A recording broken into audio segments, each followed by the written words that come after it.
ಹಾಗಾಗಿ ಬಂದ ಕೂಡಲೇ ನಿಮ್ಮೆಲ್ಲರ ಮೊಬೈಲು, ನಿಮ್ಮ ಫೋಟೋ, ನಿಮ್ಮ ಸೆಲ್ಫಿ ಇದನ್ನೆಲ್ಲ ನೋಡಿ ನನಗೆ ಭಯ ಆಯ್ತು. ನಾನು ಇಷ್ಟು ಬೆಳೆದಿದ್ದೀನ ಅಂತ. ಯಾಕಂದ್ರೆ ನಾನು ಹಾಕಿದ ಮರ ನನ್ನ ಮುಂದೆ ಬೆಳೆಯಿತ್ತು, ನಾನೇಕೆ ಬೆಳೆಯಲಿಲ್ಲ? ನಮ್ಮ ಹೊಲದಲ್ಲಿ ಹಾಕಿರೋ ಮರ ಬೆಳೀತದೆ, ಬೆಳೆ ಕೊಡುತ್ತದೆ, ನೀರು ಕೊಡುತ್ತದೆ, ಹಣ್ಣು ಕೊಡುತ್ತದೆ, ಹೂ ಕೊಡುತ್ತದೆ. ಆ ಮರ ಹಾಕಿರ್ತೇವೆ, ಅದರ ಮರದ ಬುದ್ಧಿ ನಮಗೆ ಬಂದಿರೋ.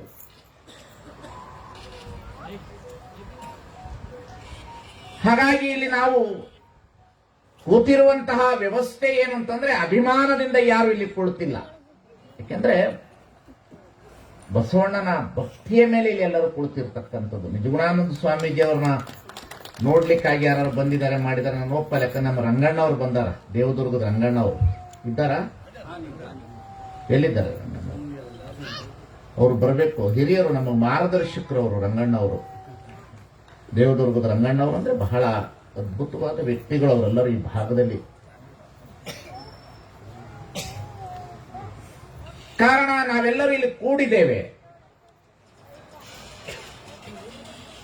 ಎಲ್ಲರೂ ಸಹ ಬಸವಣ್ಣನ ಮೇಲೆ ಅಗಾಧವಾದ ಭಕ್ತಿಯನ್ನು ಇಟ್ಟುಕೊಂಡು ಇಲ್ಲಿ ಕೂತಿದ್ದೇವೆ. ನಾವೆಲ್ಲರೂ ವ್ಯಕ್ತಿನಿಷ್ಠೆಯ ಮೇಲೆ ಕೂತಿಲ್ಲ.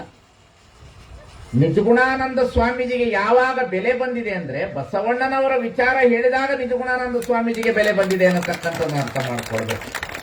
ಯಾರಾದರೂ ನನ್ನಿಂದನೇ ಬೆಳೆದೈತೆ ಅಂತಂದ್ರೆ ಅವತ್ತೇ ಬುರ್ಬುಸ್ ಕುರುಮಾಗೋಯ್ತು. ನಾವು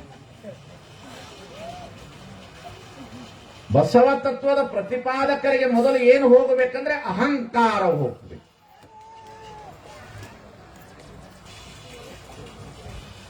ಬಸವ ತತ್ವ ಚಿಂತಕರಿಗೆ ಏನು ಹೋಗಬೇಕಂತಂದ್ರೆ ಮೊದಲು ಅಹಂಕಾರ ಹೋಗಬೇಕು. ಅಹಂಕಾರ ಹೋಗಲಿಲ್ಲ ಅಂದ್ರೆ ಬಸವ ತತ್ವ ಬೆಳೆಯೋದಿಲ್ಲ. ನಾನು ಬಸವ ತತ್ವ ಪ್ರಚಾರಕ ಅನ್ನತಕ್ಕಂಥದೇ ನನ್ನ ಮನಸ್ಸಿನೊಳಗೆ ಬಂದ್ರೆ ಅದೇ ದೊಡ್ಡ ಅಹಂಕಾರ. ಹಾಗಾಗಿ ವೀರಭದ್ರಪ್ಪ ಕುರ್ಕುಂದವರು ಮಾತನಾಡುವ ಅನೇಕ ವಿಚಾರಧಾರೆಗಳನ್ನು ಹೇಳಿದ್ರು. ಅವರ ಅಭಿಮಾನ ಅದಷ್ಟೇ. ನಿನ್ನೆಯೂ ನಾನು ಮಾತನಾಡಿ ಬಂದಿದ್ದೇನೆ, ಇವತ್ತು ಮಾತನಾಡ್ತಾ ಇದ್ದೇನೆ, ದಿನಾಲೂ ಮಾತನಾಡ್ತಾ ಇದ್ದೇನೆ. ನನ್ನನ್ನು ಯೂಟ್ಯೂಬ್ನಲ್ಲಿ ಬಹಳ ಜನ ನೋಡ್ತಿರ್ತೀರಿ, ಫೇಸ್ಬುಕ್ನಲ್ಲಿ ನೋಡ್ತಿರ್ತೀರಿ, ಬೈತಾ ಇರ್ತೀರಿ, ಹೊಗಳ್ತಾ ಇರ್ತೀರಿ, ಸುಮಾರು ಸ್ವಾಮಿ ಅಂತನೂ ಎಂದಿರ್ತೀರಿ. ಹೌದು ಹೌದು, ನಾವು ಮನುಷ್ಯರೆಲ್ಲರೂ ಸುಮಾರೇ ಇದ್ದೀವಿ. ನಾವು ಮನುಷ್ಯರೆಲ್ಲರೂ ಸುಮಾರೇ ಇದ್ದೇವೆ. ಕಾರಣ ಏನಂತಂದ್ರೆ ಸತ್ಯದ ಮನೆಯಲ್ಲಿ ಶಿವನಿರ್ಪನಲ್ಲದೆ ಅಸತ್ಯದ ಮನೆಯಲ್ಲಿ ಶಿವನಿರ್ಪನೆ. ಇಲ್ಲೆಲ್ಲ ಕಾಣಿರೋ ನಮ್ಮ ಅಖಂಡೇಶ್ವರ ಲಿಂಗವನ್ನು ಉಳಿಸಬೇಕಾದೊಡೆ ಸತ್ಯವನ್ನೇ ಸಾಧಿಸಬೇಕು ಕಾಣಿರೋ. ಷಣ್ಮುಖ ಶಿವಗಳ ವಚನ. ತಮ್ಮ, ಹೀಗಾಗಿ ಇಲ್ಲಿ ನಾವೆಲ್ಲರೂ ಸಹ ಮುಖ್ಯವಾಗಿ ಇಲ್ಲಿ ಕುಳಿತಿರುವ ಉದ್ದೇಶ ಏನಂತಂದ್ರೆ ಅಭಿಮಾನದಿಂದ ಕುಳಿತು ಅನುಭವ ಕೇಳಿದ ಮೇಲೆ ನಮ್ಮ ಜೀವನದಲ್ಲಿ ಅದನ್ನು ಅನುಷ್ಠಾನ ಮಾಡಬೇಕು.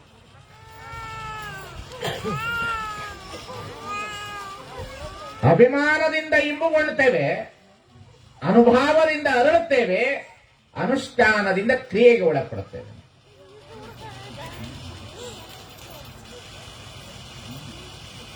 ಹಾಗಾಗಿ ನಾವೆಲ್ಲರೂ ಇಲ್ಲಿ ಕುಳಿತಿರ್ತಕ್ಕಂತಹ ಪ್ರತಿಯೊಬ್ಬರೂ ಸಹ,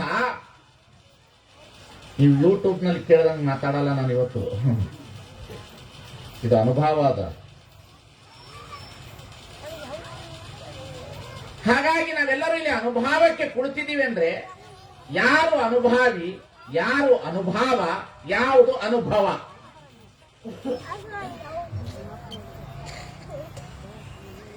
ಅನುಭಾವಿ ಯಾರು, ಅನುಭವ ಯಾವುದು? ಅನುಭವ ಮೂರು ಬೇಕಲ್ಲ ಇಲ್ಲಿ. ಶರಣರು ಈ ಜಗತ್ತಿನಲ್ಲಿ ಅತಿ ಅದ್ಭುತವಾದಂಥ ಸಮಾಜವನ್ನು ಕಟ್ಟೋದು.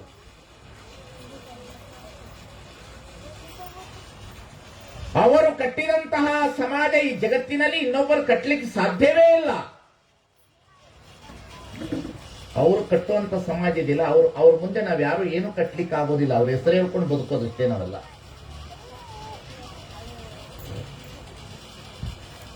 ಅವರ ಹೆಸರುಗಳನ್ನು ಹೇಳಿಕೊಂಡು ಬದುಕೋದಷ್ಟೇ ನಾವು. ನಿಜಗುಣಾನಂದ ಸ್ವಾಮೀಜಿ ಎಲ್ಲಿ ಪರಿಚಯ ಇರ್ತಾನೆ? ಒಂದಿಷ್ಟು ಯೂಟ್ಯೂಬ್ನಲ್ಲಿ ಕರ್ನಾಟಕದಲ್ಲಿ ಪರಿಚಯ ಇರ್ತಾನೆ. ಇದೇ ನಿಜಗುಣಾನಂದ ಸ್ವಾಮೀಜಿ ಮಧ್ಯಪ್ರದೇಶಕ್ಕೆ ಹೋಗಿ ಮೈ ಬಹುತ್ ಬಡಾ ಪ್ರವಚನಕಾರ ಹೈ ಕರ್ನಾಟಕ ಮೇ ಮಾಲೂಮ್ ಹೈ ಅಂದ್ರೆ ತೋ ಚಲ್ ಸಾಧು ಹೈ ಅಂತ ಅಂತಾರೆ. ಚಲ್ ಸಾಧು ಹೈ ಅಂತ. ನೀನಿಲ್ಲಿ ಬಹಳ ದೊಡ್ಡವನು ಅಂತ ಕೊಚ್ಕೊಳ್ಬಹುದು, ಆದರೆ ನಿನ್ನ ವ್ಯಾಪ್ತಿಯಲ್ಲಿ ಮಾತ್ರ ನೀನು ದೊಡ್ಡವನು, ನಿನ್ನ ಪರಿಸರದಲ್ಲಿ ಮಾತ್ರ ನೀನು ದೊಡ್ಡವನು. ಆದ್ರೆ ನಾನು ಎಲ್ಲಾ ಕಡೆಯಲ್ಲಿ ದೊಡ್ಡವನಾಗಬೇಕು ಅಂತಿದ್ರೆ ಆನೆ ಹೋದ ದಾರಿಯಲ್ಲಿ ಆಡು ಹೋಗಬಹುದಲ್ಲದೆ ಆಡು ಹೋದ ದಾರಿಯಲ್ಲಿ ಆನೆ ಹೋಗಬಾರದು.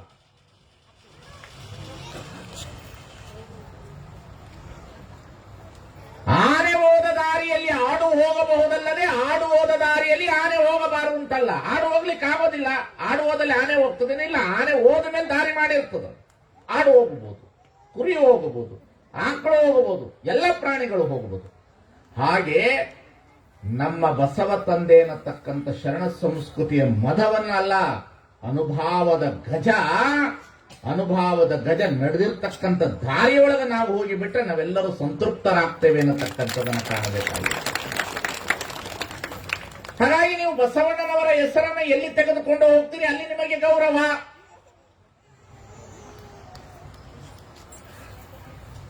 ಈಗ ನಾವು ಸದ್ಯದಲ್ಲಿ ಈ ದೇಶದಲ್ಲಿ ಇರುವ ಪ್ರಧಾನಿಗಳಾಗಲಿ ಮಂತ್ರಿಗಳಾಗಲಿ ಯಾರೇ ನೀವು ವಿದೇಶಕ್ಕೆ ಹೋದಾಗ ನೀವು ಭಾರತವನ್ನು ಪರಿಚಯಿಸುವಾಗ ಯಾವ ಆಧಾರದ ಮೇಲೆ ಪರಿಚಯಿಸ್ತೀರಿ? ಈ ದೇಶದಿಂದ ಹೋದಾಗ ಹೊರಗಡೆನ ದೇಶಕ್ಕೆ ನೀವು ಯಾರನ್ನ ಗುರುತಿಸಬೇಕಾಗ್ತದ? ನೀವು ಗುರುತಿಸೋದು ಯಾರನ್ನು ಗುರುತಿಸಬೇಕು? ಒಂದು ಬುದ್ಧ, ಮಹಾವೀರ, ಬಸವಣ್ಣ, ಅಂಬೇಡ್ಕರ್, ಸ್ವಾಮಿ ವಿವೇಕಾನಂದ ಅವರನ್ನೇ ಗುರುತಿಸಬೇಕು ನೀವು. ಯಾಕೆ? The fundamental basic of the human rights.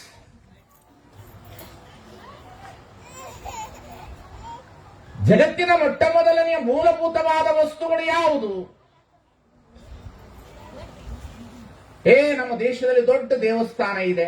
No, ಅದನ್ನು ಗುರುತಿಸಕ್ಕಾಗಲ್ಲ. ನೀವು ವಿದೇಶದಲ್ಲಿ ಈ ದೇಶವನ್ನು ಪರಿಚಯಿಸೋದ್ರಲ್ಲಿ ವಸ್ತುಗಳ ಮೇಲೆ, ಭೌತಿಕವಾದ ಕಟ್ಟಡಗಳ ಮೇಲೆ ಈ ದೇಶವನ್ನು ನೀವು ಗುರುತಿಸಲಿಕ್ಕಾಗೋದಿಲ್ಲ. ಎಂದು ಗುರುತಿಸಲಿಕ್ಕೆ ಸಾಧ್ಯವೇ ಇಲ್ಲ. ಅಕಸ್ಮಾತ್ ಆ ವಿದೇಶದವರು ಈ ದೇಶಕ್ಕೆ ಬಂದಾಗ ಏನು ಗುರುತಿಸಬಹುದು? ಆ ದೇಶದಲ್ಲಿ ಇರ್ತಕ್ಕಂಥ ಮಹಾನಾಯಕರನ್ನು ಗುರುತಿಸಬೇಕು. ಆಫ್ರಿಕಾದಿಂದ ಬಂದಾಗ ನಮಗೆ ಯಾರು ಕಾಣ್ತಾರೆ? ನೆಲ್ಸನ್ ಮಂಡೇಲ ಕಾಣಿಸ್ತಾರೆ. ಭಾರತದಿಂದ ಹೊರಗಡೆ ಹೋದಾಗ ವಿದೇಶದಲ್ಲಿ ನಮಗೆ ಯಾರು ಕಾಣ್ತಾರೆ? ಬುದ್ಧ, ಬಸವಣ್ಣ, ಅಂಬೇಡ್ಕರ್, ಸ್ವಾಮಿ ವಿವೇಕಾನಂದ, ಮಹಾತ್ಮ ಗಾಂಧೀಜಿ, ಸರ್ದಾರ್ ವಲ್ಲಭಾಯ್ ಪಟೇಲ್, ಇವ್ರನ್ನೇ ಗುರುತಿಸ್ಬೇಕು. ನಮ್ಮ ಧರ್ಮ ಬಹಳ ದೊಡ್ಡದಿದೆ, ಅದು ನಿನಗೆ ಪೂರ್ತಿ. ನಮ್ಮ ಗುಡಿ ಬಹಳ ದೊಡ್ಡದದ, ಅದು ಪೂಜಾರಿ ಪ್ರೀತಿ.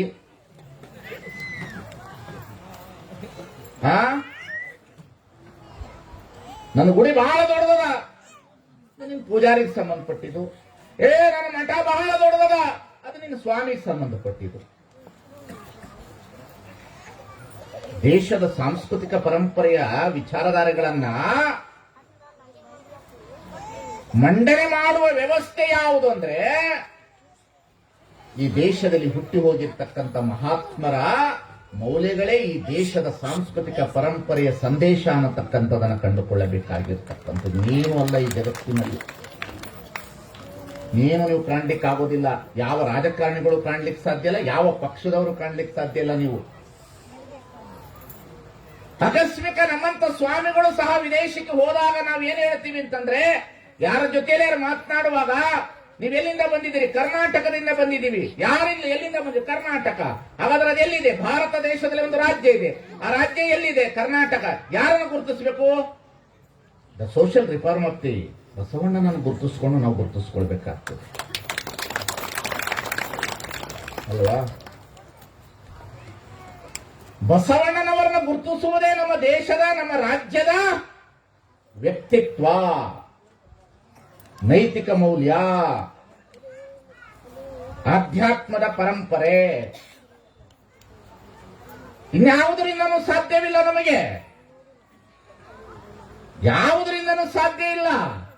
ನದಿಗಳನ್ನು ತೋರಿಸ್ತೀರಿ ಅಂತ ಹೇಳಿದ್ರೆ ಇದಕ್ಕಿಂತ ದೊಡ್ಡ ದೊಡ್ಡ ನದಿಗಳಿದೆ.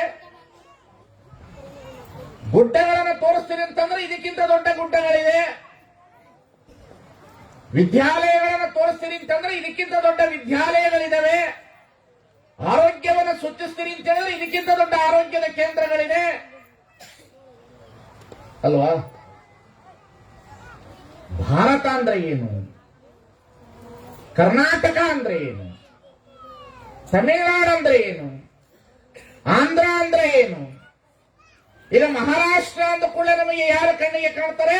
ಛತ್ರಪತಿ ಶಿವಾಜಿ, ತುಕಾರಾಮ್, ಜ್ಞಾನೇಶ್ವರ, ತುಳಸಿರಾಮ್, ಫುಲೆ, ಸಾವಿತ್ರಿಬಾಯಿ ಫುಲೆ, ಅಂಬೇಡ್ಕರ್. ಕರ್ನಾಟಕ ಅಂದ ಕೂಡಲೇ ನಮಗೇನು ಕಾಣಿಸ್ತದ? ಬಸವಣ್ಣ, ಕನಕದಾಸ, ಪುರಂದರದಾಸ, ಕರ್ನಾಟಕ. ತಮಿಳುನಾಡು ಅಂದ ಕೂಡಲೇ ನಿಮಗೇನು ಕಾಣಿಸ್ತದ? ತಿರುಕೊಳ್ಳರ್, ಪೆರಿಯಾರ್, ಔವಯ್ಯಾರ್, ತಮಿಳುನಾಡು. ಕೇರಳ ನಿಮಗೆ ಏನು ಗುರುತಿಸ್ತದ? ಒಂದೇ ದೇವರು, ಮನುಜರೆಲ್ಲರೂ ಒಂದೇ ಎನ್ನುವಂತ ನಾರಾಯಣ ಗುರು ಗುರುತಿಸ್ತಾರೆ ಅಲ್ವಾ? ನಾನು ಸುಮ್ಮನೆ ಅನುಭವವನ್ನ ಸಾರ್ವತ್ರಿಕವಾಗಿ ಹೇಳ್ತಾ ಇದ್ದೇನೆ ನಾನು. ಯಾಕಂದ್ರೆ ನಿಮ್ಗಳಿಗೆ ಏನಾಗಿದೆ ಅಂತಂದ್ರೆ, ಇಂತಹ ವಿಚಾರಧಾರಿಗಳು ತಿಳಿದಾಗ ಮಾತ್ರ ಶರಣರು ನಿಮಗೆ ಯಾರು ಅಂತ ಗೊತ್ತಾಗ್ತದೆ. ಅಲ್ಲಿವರೆಗೂ ಯಾವುದು ಗೊತ್ತಾಗೋದಿಲ್ಲ ಈ ಜಗತ್ತಿನಲ್ಲಿ. ಹಾಗಾಗಿ ಜಗತ್ತಿನೊಳಗಡೆ ಭಾರತವನ್ನು ಗುರುತಿಸುವ ಶಕ್ತಿ ಎದರೊಳಗಡೆ ಇದೆ ಅಂತ ಹೇಳಿದ್ರೆ ಮಹಾತ್ಮರ ನೆಲೆಗಟ್ಟು, ಮಹಾತ್ಮರ ಹಾಕಿರ್ತಕ್ಕಂತಹ ವಿಚಾರಧಾರೆಗಳು, ಮಹಾತ್ಮರ ಸಮಾನತೆಯ ಚಿಂತನೆಗಳು, ಬುದ್ಧ, ಬಸವ, ಅಂಬೇಡ್ಕರ್, ಮಹಾತ್ಮ ಗಾಂಧೀಜಿ, ಸ್ವಾಮಿ ವಿವೇಕಾನಂದರ ನೀತಿ ನಿಯಮಗಳು, ಇದು ಭಾರತವನ್ನು ಗುರುತಿಸುತ್ತೆ. ಭಾರತ ಅಂದ್ರೆ ಇದು. ಹಾಗೆ ಈ 12ನೇ ಶತಮಾನದಲ್ಲಿ ಈ ಭಾಗದಲ್ಲಿ ಎಲ್ಲ, ಅಖಂಡ ಭಾರತದಲ್ಲಿ ಎಲ್ಲ, ಇಡೀ ಜಗತ್ತಿನಲ್ಲೇ ಮೊಟ್ಟ ಮೊದಲಿಗೆ ವರ್ಣ ವರ್ಗರಹಿತವಾಗಿರ್ತಕ್ಕಂತಹ ಜಾತಿ, ಮತ, ಪಂಥ, ಪಂಗಡಗಳನ್ನೆಲ್ಲರನ್ನ ಬಿಟ್ಟು ನೆಲವೊಂದೇ ಹೊಲಗೇರಿ ಶಿವಾಲಯಕ್ಕೆ, ಜಲವೊಂದೇ ಶೌಚಾಚಮನಕ್ಕೆ, ಫಲವೊಂದೇ ಷಡ್ದರ್ಶನ ಮುಕ್ತಿಗೆ, ನಿಲುವು ಒಂದೇ ಕೂಡಲ ಸಂಗಮ ದೇವ ಅನ್ನುವಂತಹ ಏಕಸೂತ್ರದ ಮೇಲೆ ಮನುಜರೆಲ್ಲರೂ ಒಂದೇ, ದೇವನೊಬ್ಬನೇ ತಂದೆ ಅನ್ನತಕ್ಕಂತಹ ವಿಶ್ವ ಮಹತೃತ್ವವನ್ನು ತೋರಿರ್ತಕ್ಕಂತಹ, ಸಕಲ ಜೀವಾತ್ಮರಿಗೆ ಲೇಸನ ಬಯಸಿರ್ತಕ್ಕಂತಹ ಅರಿವಿನ ಪ್ರಜ್ಞೆಯ ಹರಿಕಾರರಾಗಿರ್ತಕ್ಕಂಥ ಏಕಮೇವ ಅದ್ವಿತೀಯವಾಗಿರ್ತಕ್ಕಂತಹ ಜಾತ್ಯಾತೀತವಾದಂಥ ಸಮಾಜವನ್ನು ನಿರ್ಮಾಣ ಮಾಡಿರ್ತಕ್ಕಂತಹ ನಮ್ಮ ಅಪ್ಪ ಬಸವಣ್ಣ ಅರಿವಿನ ಮನೆಯ ಗುರು. ಅರಿವಿನ ಮನೆಯ ಗುರು. ಇದಕ್ಕೆ ಬಸವಣ್ಣ ಬೇಕು. ಬಸವಣ್ಣ ಅಂತ ಹೇಳಿದ್ರೆ 4 ಕಾಲು ಎತ್ತು 2 ಕೋಡು 1 ಬಾಲ ಅಲ್ಲ ಅದು. ಬಹಳ ಜನರಿಗೆ ಬಸವಣ್ಣ ಅಂದ್ರೆ ಎತ್ತು ಅಂತ ತಿಳ್ಕೊಂಡಾರ. ಬಸವ ಜಯಂತಿ ದಿವಸ ಎತ್ತಿನ ಮೆರವಣಿಗೆ ಮಾಡೋದು ಬುರ್ಬುಸ್ಸು.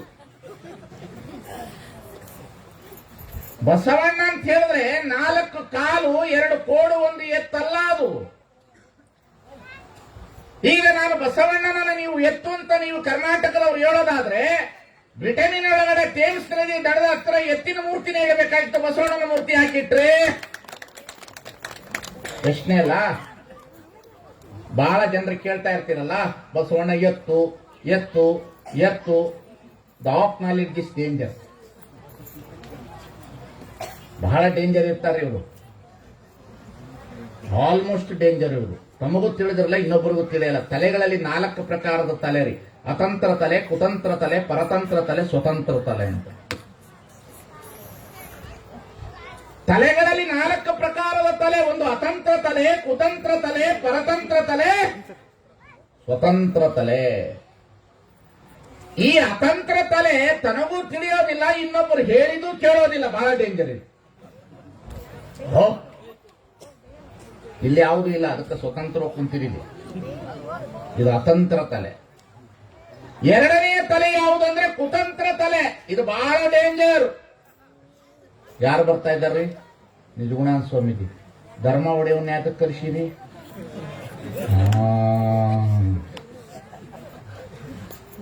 ಬಹಳ ಡೇಂಜರ್ ರೀ ಅದು. ಇಲ್ಲಿ ಕುಂತವ್ರಿಗೂ ಸ್ವಲ್ಪ ಅಸಮಾಧಾನ ಐತೆ ನನ್ನ ಬಗ್ಗೆ, ಇಲ್ಲ ಅಂತ ಹೇಳಲ್ಲ ನಾನು. ಅದು ಇರಬೇಕು, ಅದು ನನ್ನ ಜೀವಂತಿಕೆ ಲಕ್ಷಣ. ಯಾರು ವಿರೋಧಿಗಳಿದ್ದಾರೆ ಅಲ್ಲಿವರೆಗೆ ನಾನು ಜೀವಂತವಾಗಿರುತ್ತೇನೆ ಅನ್ನತಕ್ಕಂಥದನ್ನು ಕಂಡವನು. ನನ್ನ ಬದುಕಿನ ಲಕ್ಷಣ ಅದು, ನನ್ನ ಬದುಕಿನ ಲಕ್ಷಣ ಅದು. ಅತಂತ್ರ ತಲೆ, ಕುತಂತ್ರ ತಲೆ ಬಹಳ ಡೇಂಜರ್. ಅದು ಕುತಂತ್ರ ತಲೆ ತನ್ನ ಹೊಟ್ಟೆಪಾಡಿನ ಬದುಕಿಗಾಗಿ ಧರ್ಮವನ್ನೇ ಮೋಸ ಮಾಡುವ ತಲೆ ಅದು. ಸಮಾಜದ ಸ್ವಾಸ್ಥ್ಯತೆಯನ್ನು ಕಾಪಾಡಬೇಕನ್ನತಕ್ಕಂಥ ಭಾವನೆ ಇಲ್ಲದೆ ಸಮಾಜವನ್ನ ಮೂಢನಂಬಿಕೆ, ಅಂಧಾನುಕರಣೆ, ಅಂಧಶ್ರದ್ಧೆಯಿಂದ ಇಡುವಂತ ತಲೆಗಳು ಕುತಂತ್ರ ತಲೆಗಳು. ಮೋಸ್ಟ್ ಡೇಂಜರ್ ತಲೆ. ಅವಕ್ಕೆಲ್ಲ ಗೊತ್ತಿರ್ತದ್ರಿ ಕುತಂತ್ರ ತಲೆಗಳಿಗೆ. ಸೋಮವಾರದಿಂದ ಶುಕ್ರವಾರದವರೆಗೂ ಸುಮ್ಮನೆ ಇರ್ತಾರೆ. ಶುಕ್ರವಾರ ಯಾರ್ದ ಮನೆಯಾರ ನ್ಯಾಯ ತೆಗಿತಾವ, ಶನಿವಾರ ನ್ಯಾಯ ಹೇಳಿದ ಮನೆಗೆ ನ್ಯಾಯ ತಿಳಿಸಲಾರ್ದೆ ರೊಕ್ಕ ತಗೊಂಡು ಸಂತೆ ಮಾಡ್ತಾವ. ಇವ್ರು ಊರಿನ ಹಿರಿಯರಾಗಿರ್ತಾರೆ. ಇವರು ಕುತಂತ್ರ ತಲೆಗಳು. ಅತಂತ್ರ ತಲೆ, ಕುತಂತ್ರ ತಲೆ. ಇನ್ನು ಮೂರನೇ ತಲೆ ಯಾವುದಂದ್ರೆ ಪರತಂತ್ರ ತಲೆ. ತಲೆನ ಇನ್ನೊಬ್ಬರಿಗೆ ಮಾರಾಟ ಮಾಡ್ಕೊಳ್ಳೋದು. ಪೋಸ್ಟ್ ಆಫೀಸ್ ಡಬ್ಬಿ ಇದ್ದಂಗೆ. ಬಹಳ ಜನ ಮಾರ್ಕೊಂಡಿವ್ರಿ. ಒಬ್ಬ ರಾಜಕಾರಣಿ ಬಂದು ಭಾಷಣ ಮಾಡ್ದ ಅಂದ್ರೆ ಅವ್ನಿಗೆ ಮಾರ್ಕೊಂಡ್ಬಿಡೋದು. ಅವ್ನಿಗೆ ಏನ್ ಹೇಳ್ತಾನಂತ ಗೊತ್ತಿಲ್ಲ. ಇನ್ಕಿಲಾಬ್ ಜಿಂದಾಬಾದ್, ಥೋಡೆ ಬಾದ್ ಜಿಂದಾಬಾದ್, ಹೇ ಅನ್ನೋದೆ. ಇದು ಪರತಂತ್ರ ತಲೆ ಅಲ್ಲ, ಮಾರ್ಕೊಳ್ಳೋದು ತಲೆನ. ಮೊಲಕ್ಕೆ 2 ಕೋಡಿದೆ. Yes madam. ಪೋಸ್ಟ್ ಆಫೀಸ್ ಡೆಬ್ಬಿಗೆ ಮಕ್ಕಳು ಲೆಟರ್ ಹಾಕಿದ್ರು ತಗೊಳ್ತದ, ಐಸ್ಕೆಂಡೆ ಹಾಕಿದ್ರು ತಗೋತದ. ಇದು ಪರತಂತ್ರ ತಲೆ. ಯಾರು ತಲೆನ ಮಾರಾಟ ಮಾಡಿಕೊಂಡಿದ್ದೀರಿ, ನಿಮ್ಮ ಬದುಕುವನ್ನ ಅನೈತಿಕತೆಗೆ ಮಾರಾಟ ಮಾಡಿಕೊಂಡಂತೆ.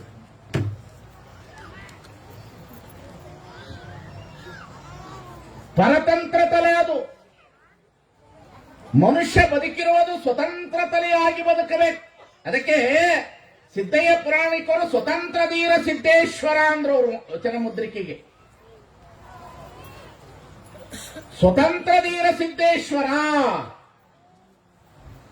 ಮನುಷ್ಯ ಸ್ವತಂತ್ರವಾಗಿ ಬದುಕಬೇಕು, ಸ್ವತಂತ್ರವಾದ ತಲೆ ಇಟ್ಕೊಳ್ಬೇಕು, ಸ್ವತಂತ್ರವಾಗಿ ಬದುಕಲಿಕ್ಕೆ ಪ್ರಯತ್ನ ಪಡಬೇಕು.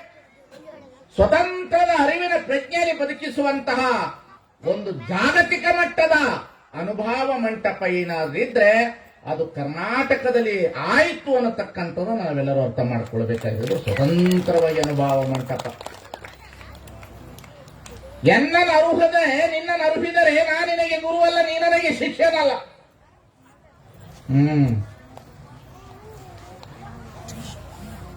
ಸುಮ್ಮನೆ ಅಲ್ಲ ಅದು ಅನುಭವ ಮಂಟಪ.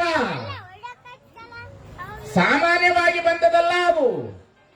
ಬಸವಣ್ಣನವರನ್ನ ಇವತ್ತು ನಮ್ಮಂತವರು ಅರ್ಥ ಮಾಡ್ಕೊಳ್ಬಹುದು, ಬಿಡಬಹುದು. ಜಗತ್ತಿನಲ್ಲಿರುವಂತವ್ರು ಮರೆತು ಬಿಡಬಹುದು. ಇವತ್ತಲ್ಲ ನಾಳೆ, ಇವತ್ತಲ್ಲ ನಾಳೆ ಒಂದು ದಿನ ಪ್ರಶ್ನೆ ಪ್ರಾರಂಭವಾಗ್ತದೆ. Who is the first social reform of the world? Who is the first social reform of the world?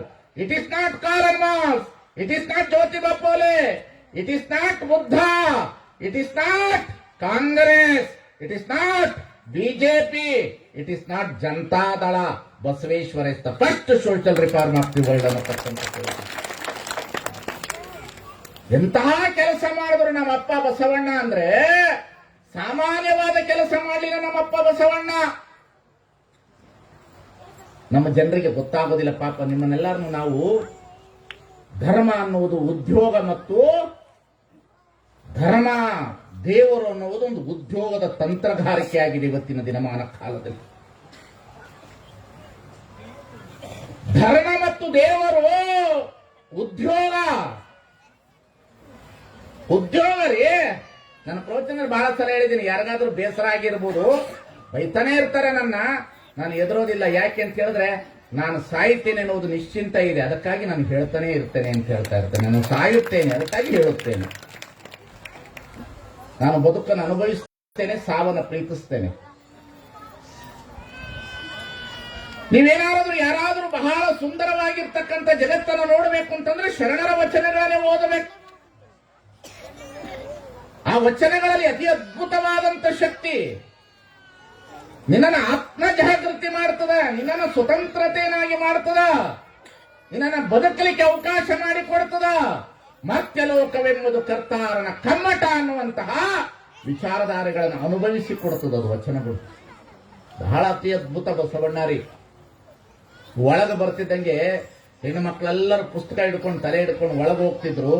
ಎಲ್ಲರೂ ಸಹ ಅಲ್ಲಿ ನಿಂತಿದ್ರು. ಶೆಕೆ ಆಯ್ತು ಅಂತ ಹೊರಗೆ ಬಂದ್ಬಿಟ್ಟೆ. ನಾನು ವಿಚಾರ ಮಾಡಿದೆ, 900,000 ವರ್ಷ ಏನಪ್ಪ ಎಂತಹ ಕೆಲಸ.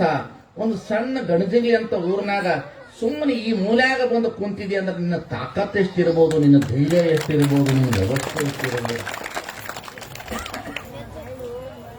900 ವರ್ಷದ ಜೊತೆಯಲ್ಲಿ ಇವತ್ತು ಬಿಜ್ಜಳ ಇತ್ತ. ಬಿಜ್ಜಳನ ಮೂರ್ತಿ ಇಡ್ಲಿಲ್ಲ, ಕೊಂಡಿ ಮಂಚಣ್ಣನ ಮೂರ್ತಿ ಇಡ್ಲಿಲ್ಲ, ಬಸವಣ್ಣನವರ ಮೂರ್ತಿನ ಇಟ್ಟು ಹೆಣ್ಣಿಗಾಗಿ ಬಂದಾತನಲ್ಲ, ಹೊನ್ನಿಗಾಗಿ ಬಂದಾತನಲ್ಲ, ಮಣ್ಣಿಗಾಗಿ ಬಂದಾತನಲ್ಲ. ಬಸವಣ್ಣ ಬಹಳ ದೊಡ್ಡವ್ರಿ, ಬಹಳ ದೊಡ್ಡವರು. ನಮಗಳಿಗೆ ಬಸವಣ್ಣನನ್ನು ನಂಬಿದವರು ಈ ಜಗತ್ತಿನಲ್ಲಿ ಯಾರು ಕೆಟ್ಟಿಲ್ಲ. ಕೆಟ್ಟವರು ಬಸವಣ್ಣನನ್ನು ನಂಬುವುದಿಲ್ಲ.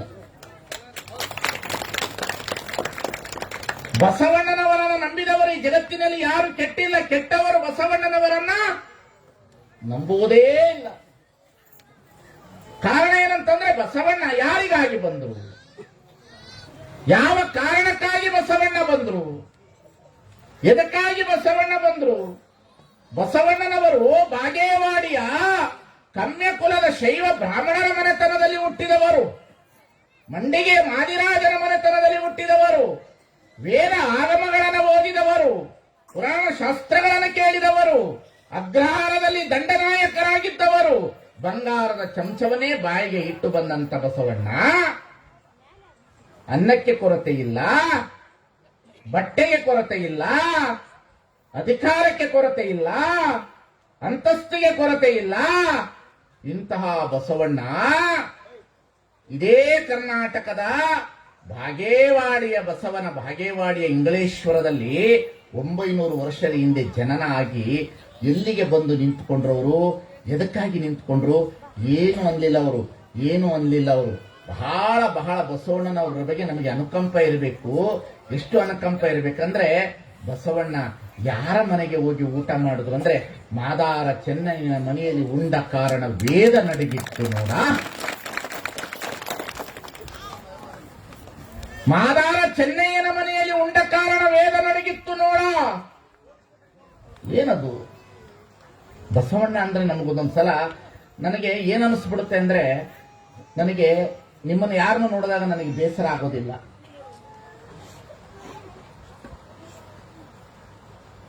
ನಿಮ್ಮನ್ನೇ ಯಾರನ್ನ ನೋಡಿದಾಗ ನನಗೆ ಬೇಸರ ಆಗೋದಿಲ್ಲ. ಆದರೆ ನಿಮ್ಮನ್ನ ಆಳುವವರನ್ನ ನೋಡಿದ್ರೆ ಬೇಸರ ಆಗ್ತದೆ.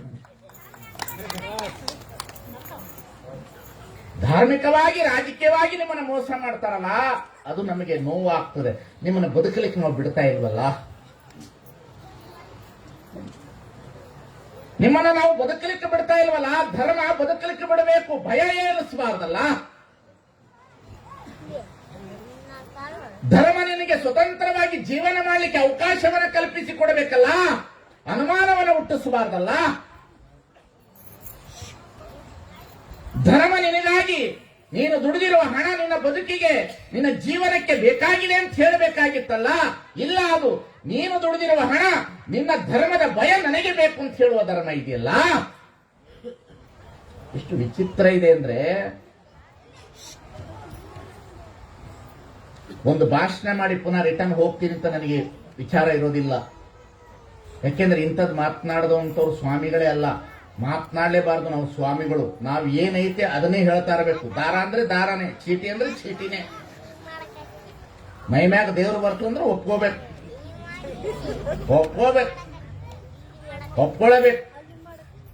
ಒಪ್ಕೊಳ್ಳೇಬೇಕು. ಅದನ್ನು ವಿರೋಧಿಸಿದ್ರೆ ಅಂದ್ರೆ ಮುಗಿ.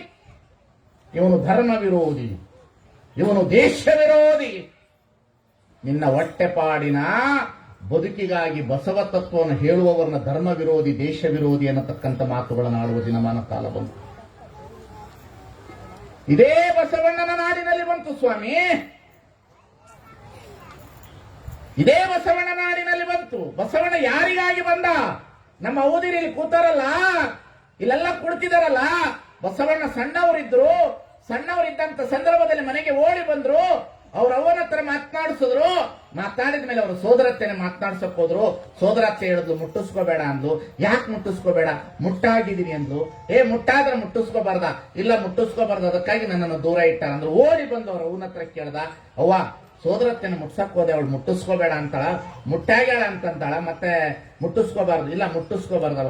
ಅವ ಮುಟ್ಟು ನಿಂತ ಮೇಲೆ ನಾವು ಹುಟ್ಟಿದ್ದೀನಿ ಅಂದ ಮೇಲೆ ನನ್ನನ್ನು ಯಾಕವ ಮುಟ್ಟುತ್ತೀಯ ನೀನು ಹೇಳವ ಒಂದು ಸ್ವಲ್ಪ.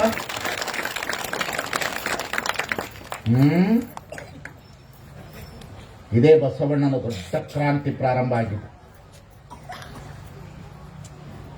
ಮುಟ್ಟಬೇಡ ಅಂತ ಹೇಳಿ ನನ್ನನ್ನು ಹೊರಗಡೆ ಇಡ್ತೀಯ. ಮುಟ್ಟೆಂದು ಮುಟ್ಟಲೇಕೆ, ಮುಟ್ಟು ಗಟ್ಟಿಕೊಂಡು ಹುಟ್ಟಿರುವ ಕೂಸನ್ನು ಮುಟ್ಟಲೇಕೆ ಸರ್ವಜ್ಞ? ಹೊಲೆಗಂಡಲ್ಲದೆ ಪಿಂಡದ ನೆಲಕ್ಕೆ ಆಶ್ರಯವಿಲ್ಲ. ಜಲಬಿಂದಿನ ವ್ಯವಹಾರ ಒಂದೇ. ಕಾಸಿ ಕಮ್ಮಾರನಾದ, ಬೀಸಿ ಮಡಿವಾಳನಾದ, ಆಸನಕ್ಕೆ ಸಾಲಿಗನಾದ, ವೇದವನೋದಿ ಹಾರುವನಾದ, ಕರ್ಣದಲ್ಲಿ ಧನಿಸಿದವರುಂಟೆ, ವರಮಾನನ್ ಕಿಂ ಪ್ರಯೋಜನ. ಬಸವಣ್ಣ ನನಗೊಂದೊಂದು ಸಲ ಎಷ್ಟು ಸಂತೋಷ ಆಗ್ತದಂದ್ರೆ, ಈ ಧರ್ಮ ಸ್ವೀಕರಿಸಿದ್ದು ಸಂತೋಷ ಇದೆ, ಹೇಳಲಿಕ್ಕಿಂತಲ್ಲ ವೇದಿಕೆಗಳನ್ನು ಕೊಡ್ತಿರೋ ನಿಮ್ಮಂತವ್ರು ನೋಡಿನೂ ನನಗೆ ಸಂತೋಷ ಇದೆ ಈ ಜಗತ್ತಿನಲ್ಲಿ. ಯಾಕಂದ್ರೆ ನಮ್ಮಂತವ್ರನ್ನ ಕರೆಯೋದೇ ಬಹಳ ಕಡಿಮೆ ರೀ. ಧರ್ಮ ಉಳಿಯುತ್ತಾರೆ, ದೇವರಿಲ್ಲ ಅನ್ನುತ್ತಾರೆ, ಬೆಂಕಿ ಮೇಲೆ ನಡೆಯುವವರನ್ನ ವಿರೋಧಿಸುತ್ತಾರೆ. ಬೆಂಕಿ ಮೇಲೆ ನಡೆಯುವವರನ್ನ ವಿರೋಧಿಸೋದಿಲ್ಲ, ಬೆಂಕಿ ಮೇಲೆ ಮಲಕುವ ಗೊತ್ತಾಗ್ತದೆ ತಮ್ಮ.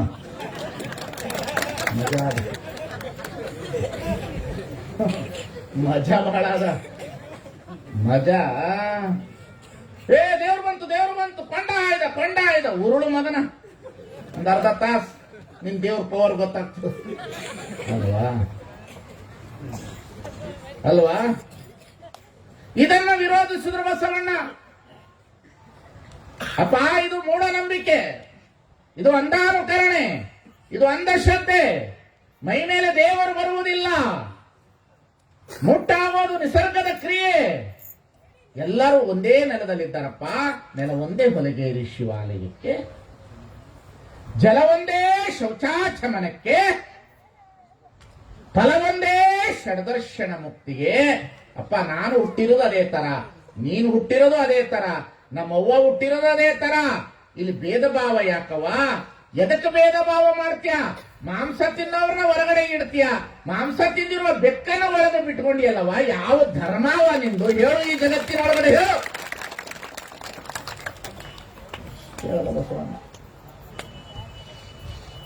ಬಸವಣ್ಣನ ವಾದ ಆದಿತ್ತು. ದಯವಿಲ್ಲದ ಧರ್ಮದ ಉದಯ, ದಯವಿರಬೇಕು ಸಕಲ ಪ್ರಾಣಿಗಳೆಲ್ಲರಲ್ಲಿ, ದಯವೇ ಧರ್ಮದ ಮೂಲವಯ್ಯ, ಕೂಡಲ ಸಂಗಮ ದೇವನಂತಲ್ಲವಲ್ಲನಯ್ಯ. 900 ವರ್ಷದ ಹಿಂದೆ ಇಂಥ ಮಾತು. ದಯಾ ಧರ್ಮ ಕಾ ಮೂಲ ಹೈ. ಸ್ವಾಮಿ, ಬಸವಣ್ಣ ಅಂದ್ರೆ 4 ಕಾಲು ಎತ್ತು, 2 ಕೋಡು, 1 ಬಾಲ ಏನು? ಬಸವಣ್ಣ ನಮಗೆ ಬದುಕು ಕೊಟ್ಟ, ನಡೆ ಕಲಿಸಿದ ಬಸವಣ್ಣ, ನುಡಿ ಕಲಿಸಿದ ಬಸವಣ್ಣ. ಅದಕ್ಕಾಗಿ ಜೆ ಸುಂದರಪ್ಪ ಅವರು ಬರೆದರು, ಇರಬಹುದು ನಿನಗಿಂತ ದೊಡ್ಡವರು ಮೇಲೇರಿ ಬಯಲಾದವರು, ಇರಬಹುದು ನಿನಗಿಂತ ದೊಡ್ಡ ತ್ಯಾಗಿಗಳು, ಇರಬಹುದು ನಿನಗಿಂತ ದೊಡ್ಡ ವಿರಾಗಿಗಳು, ಇರಬಹುದು ನಿನಗಿಂತ ದೊಡ್ಡ ಧರ್ಮ ಸಂಸ್ಥಾಪಕರು. ಇರಲಾರದೆಂದು ಕಾಣುತ್ತದೆ ನಿನ್ನೊಳಗಿನ ಅಂಕು ಡೊಂಕುಗಳನ್ನು ತಿದ್ದಿಕೊಂಡವರು. ಜಗತ್ತಿನಲ್ಲಿ ಏನಾದರೂ ಕರುಣೆ ಅನ್ನತಕ್ಕಂಥ ಒಂದು ಹೃದಯ ಇದ್ರೆ ಅದು ಬಸವಣ್ಣ. ಅದು ಕರುಣೆ. ಅದು ಅದು ಧ್ಯೇಯ. ಅದು ಮನುಷ್ಯರ ಮೇಲೆ ಅಲ್ಲ ದಯ, ಸಕಲ ಜೀವಾತ್ಮರಿಗೆ ಲೇಸನೆ ಬಯಸುವವರೇ ಕೂಡಲ ಸಂಗನ ಶರಣರೇ ಕುಲಜರು. ಜಾತ್ರೆ ನೆಪದೊಳಗಡೆ ದೇವರ ಹೆಸರಿನ ಮೇಲ ಕುರಿ ತಗೊಂಡು ಬಂದು ದೇವಿಯ ಮುಂದೆ ನಿಂತ್ಕೊಂಡು ಅವ್ರ ಹೆಸರಿನ ಮೇಲೆ ನೀನು ಕಡಿಲಿಕ್ಕೆ ಹೊಂಟಿದ್ಯಲ್ಲಪ್ಪ. ಅಂಗದಿಚ್ಛೆಗೆ ಮಧ್ಯ ಮಾಂಸವ ತಿಂಬರು, ಕಂಗಳಿಚ್ಛೆಗೆ ಪರುವುದುವರ ನೆನೆವರು. ಕಡಿಯುವಂತಹ ಸಂದರ್ಭದೊಳಗಡೆ ಆ ಮೇಕೆ ತೋರಣಕ್ಕೆ ಬಾಯಿ ಹಾಕ್ತಾ ಇರ್ತದೆ. ಬಸವಣ್ಣ ಬರೀತಾರೆ, ಹಬ್ಬಕ್ಕೆ ತಂದ ಹರಕೆಯ ಕುರಿ ತೋರಣಕ್ಕೆ ತಂದ ತಳಿರ ಮೇಯಿತು. ಏನು ಬಸವಣ್ಣನ ವಚನ? ಮನುಷ್ಯರ ಮೇಲೆ ಪ್ರೀತಿ ಅಲ್ಲ, ಮನುಷ್ಯರ ಮೇಲೆ ಪ್ರೀತಿ ಅಲ್ಲ. ಹಬ್ಬಕ್ಕೆ ತಂದ ಹರಕೆಯ ಕುರಿ ತೋರಣಕ್ಕೆ ತಂದ ತಳಿರ ಮೇಯಿತ್ತು. ಕೊಂದಹನೆಂದರಿಯೇ ಬೆಂದಹನೆಂದರಿಯೇ ವೇದ ಓದುವವರ ಮುಂದೇಳು ಕಂಡಯ್ಯ, ಶಾಸ್ತ್ರ ಹೇಳುವವರ ಮುಂದೇಳು ಕಂಡಯ್ಯ, ನೀ ಹತ್ತುದಕ್ಕೆ ತಕ್ಕ ಮಾಡುವ ನಮ್ಮ ಕೂಡಲ ಸಂಗಮ ದೇವ. ಯಾರ್ರೀ ಬಸವಣ್ಣ? ಬಸವಣ್ಣನ ನೀನು ಬಿಜ್ಜಳನ ಭಂಡಾರದ ಪ್ರಧಾನಿಯೇ? ಏನು ಬಿಜ್ಜಳನ ಪ್ರಧಾನಮಂತ್ರಿಯೇ? ಒಂದು ಕುರಿಗೂ ನ್ಯಾಯ, ನೀರಿಗೆ ನ್ಯಾಯ ಕೊಟ್ಟು, ನೀರ ಕಂಡಲ್ಲಿ ಮುಳುಗುವವರೆಗೆ ಅಂತಂದ್ರೆ ಅದು ಮೂಢನಂಬಿಕೆ ಅಲ್ಲ, ಕುಡಿಲಿಕ್ಕೆ ಬಂದದಪ್ಪ, ಹಾಳು ಮಾಡಬೇಡ್ರು. ಗಂಗಾ ಸ್ವಚ್ಛ ಹೊರಟಿದಿರಲ್ಲ, ಅದಕ್ಕೆ ಅವತ್ತು ಹೇಳ್ದ ಬಸವಣ್ಣ, ಮುಳುಗಿ ಹಾಳು ಮಾಡಬೇಡ್ರಪ್ಪ, ಅದು ದೇವರು ಕೊಟ್ಟಿರುವ ನೀರು ಕುಡಿಲಿಕ್ಕೆ, ಅದನ್ನು ಹಾಳು ಮಾಡಬೇಡ್ರಪ್ಪ ನೀರನ್ನ. ಯೂನಿವರ್ಸಲ್ ಇದೆಯಲ್ಲ ಬಸವಣ್ಣನ ಥಿಂಕಿಂಗು, ಆ ಯೂನಿವರ್ಸಲ್ ವರ್ಲ್ಡ್ ಥಿಂಕಿಂಗ್ ಇದೆಯಲ್ಲ, ಈ ಜಗತ್ತಿನಲ್ಲಿ ಇನ್ನೊಬ್ಬರ ಕೈಯಲ್ಲಿ ನೋಡ್ಲಿಕ್ಕೆ ಸಾಧ್ಯವೇ ಇಲ್ಲ. ಒಂದು ಪಶು, ಒಂದು ಪಕ್ಷಿ, ಒಂದು ಪ್ರಾಣಿ, ಒಬ್ಬ ಮನುಷ್ಯ, ಕೊನೆಗೆ ಬಸವಣ್ಣ ಎಲ್ಲಿ ಬಂದು ನಿಂತರು ಅಂದ್ರೆ, character is loss, everything is loss. Character ಹೋದ್ರೆ ಎಲ್ಲವೂ ಹೋಯ್ತು ಅಂತ ಹೇಳ್ತೀರಿ, ಕ್ಯಾರೆಕ್ಟರ್ ಹೋದ್ರೆ ಎಲ್ಲವೂ ಹೋದ್ರು ಅಂತ ಹೇಳಿದ ಕೂಡಲೇ ಬಸವಣ್ಣ ಅಂದ, ಈ ಮಾತನ್ನ ನಾನು ಒಪ್ಪಲಿಕ್ಕೆ ತಯಾರಿಲ್ಲ ಅಂದ Basavanna. Character is loss, everything is loss ಅಂತ ನೀವು ಹೇಳ್ತೀರಿ, ವೈದಿಕರು ಹೇಳ್ತೀರಲ್ಲಪ್ಪ. ಸೂಳೆ ತನುವನಪ್ಪಿ ಸುಖವ ಕೊಡುವಳಲ್ಲದೆ ಮನವನಪ್ಪಿ ಸುಖವ ಕೊಡುವಳೆ. ವೇಶ್ಯಾವಾಟಿಕೆ ಮಾಡುವ ಒಬ್ಬ ಶರಣೆ ದೇಹವನ್ನ ಮಾರಾಟ ಮಾಡಿಕೊಂಡಿರಬಹುದು, ಮನಸ್ಸನ್ನ ಮಾರಾಟ ಮಾಡಿಕೊಂಡಿಲ್ಲ. ಅವಳಿಗೆ ಸಂಸ್ಕಾರ ಕೊಟ್ಟರೆ ಅವಳಿಗೆ ಜಗತ್ತಿನಲ್ಲಿ ಬದುಕಬಲ್ಲಳು ಅನ್ನಲ್ಲ. ನಾವು ದೇಹ ಚೆನ್ನಾಗಿ ಇಟ್ಟುಕೊಂಡು ಮನಸ್ಸನ್ನ ವೇಶ್ಯಾವೃತ್ತಿಗೆ ಇಟ್ಟುಕೊಂಡಿದ್ದೀವಿ. ನಮ್ಮ ದೇಹ ಸ್ವಚ್ಛ, ಮನಸ್ಸು ಆದರ. ನಮ್ಮ ದೇಹ ಸ್ವಚ್ಛ, ಮನಸ್ಸು ಹಾದರ. ಬಸವಣ್ಣ ಅಂದ, ಸೂಳೆ ತನುವನಪ್ಪಿ ಸುಖ ಕೊಡುವಳಲ್ಲದೆ ಮನವನಪ್ಪಿ ಸುಖ ಕೊಡುವಳೆ. ದೇಹದಿಂದ ಸುಖ ಕೊಟ್ಟಾಳೆ, ಮನಸ್ಸು ಸ್ವಚ್ಛ ಇಟ್ಕೊಂಡಾಳೆ, ಸಂಸ್ಕಾರ ಕೊಡು ಶರಣೆ ಆಗ್ತಾಳೆ ಅಂದ. ಈ ಜಗತ್ತಿನಲ್ಲಿ ತಾಕತ್ತಿರೋರು ಬರ್ಬೇಕು ಬಸವಣ್ಣನ ಹತ್ರ.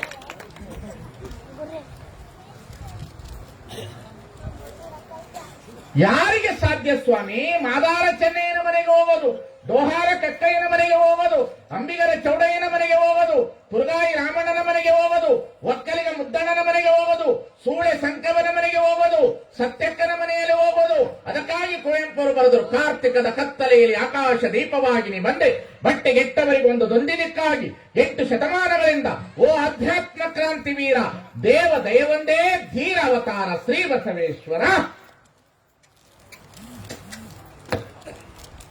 ಏನ್ರಿ ಬಸವಣ್ಣ? ಕುಳಿತಿರೋರೆಲ್ಲರೂ ಎಚ್ಚರ ಆಗ್ರಿ. ನಿಮ್ಮ ಬದುಕು ಏನಾದರೂ ಹಸನಾಗಬೇಕು, ಅಜ್ಞಾನ ಹೋಗ್ಬೇಕಿತ್ತು ಅಂದ್ರೆ ವಚನ ಓದ್ರಿ, ನಿಮಗೆಲ್ಲನೂ ಪರಿಹಾರ ಕೊಡ್ತದೆ. ವಚನ ಓದ್ರಿ, ಪರಿಹಾರ ಕೊಡ್ತದೆ. ಜ್ವರ ಬಂದಾಗ ಸ್ವಾಮಿಗಳ ಹತ್ರ ಹೋಗಿ ಧಾರಾ ಚೀಟಿ ಕಟ್ಕೊಂಡು ಜ್ವರ ಹೋಗೋದಾದ್ರೆ MBBS ಡಾಕ್ಟರ್ ಎದಕ್ಕೆ ಓದಿಸ್ಬೇಕ್ರವ? ಎಲ್ಲರೂ ಎದಕ್ಕೆ ಓದಿಸ್ತೀರಿ? ಜಗತ್ತಿನಲ್ಲಿ ಎಷ್ಟು ಅಜ್ಞಾನ, ಎಷ್ಟು ಅಜ್ಞಾನ. ನೀವು ಹುಟ್ಟಿದ ಮಕ್ಕಳನ್ನ ತಕ್ಷಣ ನನ್ನ ಹತ್ರ ತಂದಾಗ ನಾನೇನು ಹೇಳಬೇಕು? ನಿನ್ನ ಮಗು ಚಲೋ ಹುಟ್ಟೈತೆ, ಇದಕ್ಕೆ ಶಿಕ್ಷಣ ಕೊಡು, ಇದಕ್ಕೆ ಬುದ್ಧಿ ಕೊಡು, ಇದನ್ನ ಬೆಳೆಸಬೇಕು ಅಂತ ಹೇಳೋದು ಬಿಟ್ಟು ನಾವು ಸ್ವಾಮಿಗಳು ಇಟ್ಟಿಟ್ಟು ದೊಡ್ಡದು ಇಟ್ಕೊಂಡು ಹಿಂಗೆ ತೆಗಿತೀವಿ. ಶನಿ ರಾವು ಹೋದ, ರಾವು ಕೇತದ ಬಂದ, ಬಿಡು ಕವಡೆ ಕೊಡು ರೊಕ್ಕ, ಬಿಡು ಕವಡೆ ಕೊಡು ರೊಕ್ಕ. ಹೇಯೋ ಎಲ್ಲಿಯಪ್ಪ? ಬಲ್ಲನೆಂಬವರ ಬಲಗೈ ನುಂಗಿತ್ತು ಮಾಯಿ, ಬಲ್ಲೆನೆಂಬವರ ಬಲಗೈ ನುಂಗಿತ್ತು ಮಾಯೆ, ಯೋಗಿಗೆ ಯೋಗಿನಿಯಾಗಿ ಕಾಡಿತ್ತು ಮಾಯೆ. ನಮ್ಗೆಲ್ಲರಿಗೂ ಮಾಯಾಗಿ ಕಾಡಕತ್ತದದು. ಕ್ಷಣಿಕ ಸುಖ ಸಾಗರದಷ್ಟು ದುಃಖ. ಕ್ಷಣಿಕ ಸುಖ, ಮಂದಿ ಹತ್ರ ರೊಕ್ಕ ತಗೊಳಾಗ ದಾರ ಚೀಟಿ ಕಟ್ ರೊಕ್ಕ ಬಂತ ಅಂದ್ಕೊಳ್ಳಿ ಇಟ್ಕೊಳಕ್ ಬಹಳ ಸುಖ.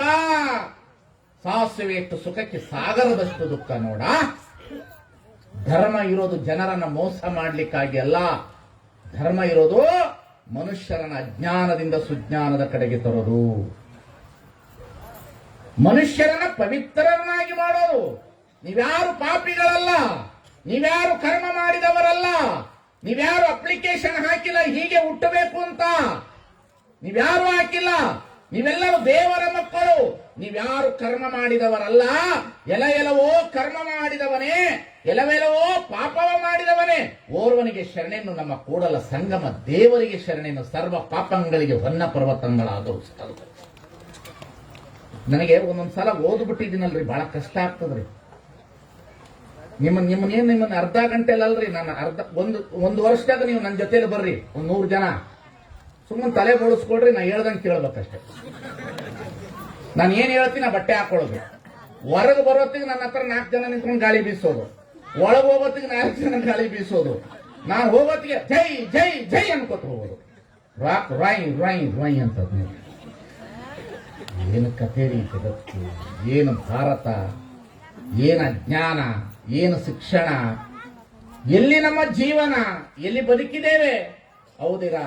ಮೊದಲು ಮೂಢನಂಬಿಕೆ ಬಿಡಿ, ನಂಬಿಕೆ ಇರ್ಲಿ, ನಂಬಿಕೆ ಇರ್ಲಿ, ಮೂಢನಂಬಿಕೆ ಬಿಡ್ರಿ, ಹೇರಲ್ಪಟ್ಟ ನಂಬಿಕೆ ಬಿಡ್ರಿ, ಭಯ ಬಿಡ್ರಿ, ಭಯ ಬಿಡ್ರಿ.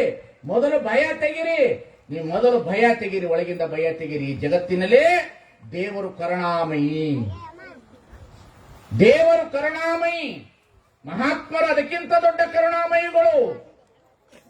ಕಾಣುವ ಮನುಷ್ಯರನ್ನ ಪ್ರೀತಿ ಮಾಡಲಾರದವರು ನೀವು ಕಾಣದೇ ಇರುವ ದೇವರನ್ನು ಪ್ರೀತಿ ಮಾಡಲು ಸಾಧ್ಯವೇ?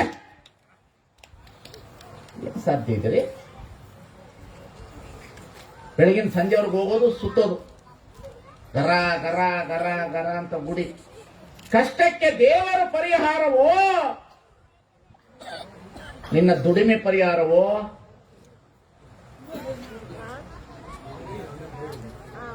ಕಷ್ಟಕ್ಕೆ ದೇವರ ಪರಿಹಾರವೋ, ನಿನ್ನ ದುಡಿಮೆ ಮತ್ತು ನಿನ್ನ ಬುದ್ಧಿ ಪರಿಹಾರವೋ? ಕಷ್ಟಕ್ಕೆ ದೇವರ ಪರಿಹಾರ ಇದ್ರೆ ಯಾರಿಗೂ ಇಲ್ಲಿ ಕಷ್ಟನೇ ಇರಬಾರದು. ಕಷ್ಟಕ್ಕೆ ದೇವರು ಪರಿಹಾರ ಅಲ್ಲ, ದೇವರು ಕೊಟ್ಟಿರುವ ಬುದ್ಧಿ ಮತ್ತು ನಮ್ಮ ಕಾಯಕವೇ ಪರಿಹಾರ ಅಂತ ಹೇಳಿದ್ರು ಬಸವಣ್ಣ. ಈ ಜಗತ್ತಿನಲ್ಲಿ ಕಷ್ಟಕ್ಕೆ ದೇವರು ಪರಿಹಾರ. ನೀವೆಲ್ಲ ಸಾಲ ಮಾಡ್ಬಿಡ್ತೀರಿ, ಬೇಕಾದಷ್ಟು ಜನ ಸಾಲ ಮಾಡ್ತೀರಲ್ಲ. ಸಾಲ ಮಾಡಿದ ಮೇಲೆ ನೀವು ರಾಜ್ಯ ಸರ್ಕಾರನ ಯಾಕೆ ಕೇಳಬೇಕು? ದೇವ್ರ ಗುಡಿಗೆ ಹೋಗಿ ಹೇಳ್ಬೇಕು ಸಾಲ ಹರಿ ಮಗನ.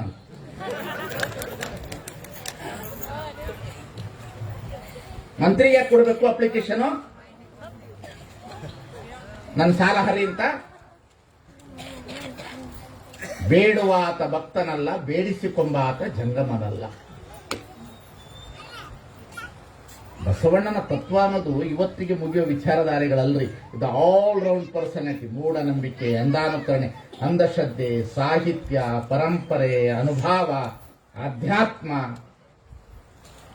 ಎಂಥವನು ಪ್ರಭುದೇವರು, ಎಂಥವಳು ಮಹಾದೇವಿ.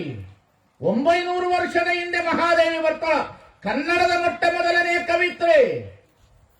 ಬಿಜ್ಜಳನ ಅಲ್ಲ, ಕೌಶಿಕನ ಅರಮನೆ ಒಳಗಡೆ ಹೋಗಿ ನಿಂತಾಗ ಕೌಶಿಕ ಸೀರೆ ಈಗ ಹೇಳಿದ್ರ, ಈಗ ಸೀರೆನ ಬಿಸಾಕಿ ಕೌಶಿಕನ ಮುಂದೆ ಬಿಸಾಕೋದು.